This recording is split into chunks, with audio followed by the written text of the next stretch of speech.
In this session, we will learn about creating bridge domain subnet under the BD. I'll open a script and now I will use the same script which we used in the last sessions. Only here we are just trying to configure the BD subnet with the help of the script. In this scenario, I will take a subnet that is 1.1.1./24 and I will attach it to the BD. In this example, my tenant is a ACI automation tenant. My application profile is AP_ACI auto.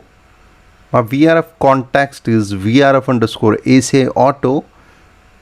And here my BD is BD_ACI auto. I'm attaching BD with the VRF, and here there's two things in this script. So the first one is the subnet variable. I'm also setting up the subnet that is 1.1.1.1/24 and I'm attaching the subnet to the BD, and the rest of the things of the script is same. Let me run this script.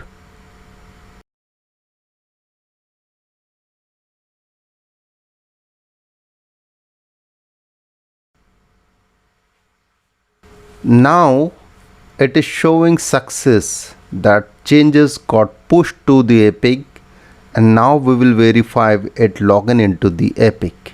Let me refresh the epic page.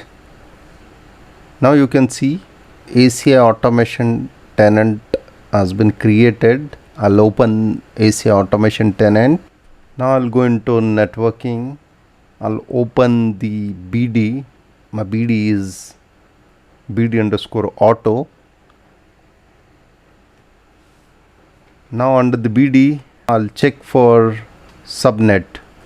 I'll click on subnet, and here I can see 1.1.1.1/24 is my subnet mask configured under this BD.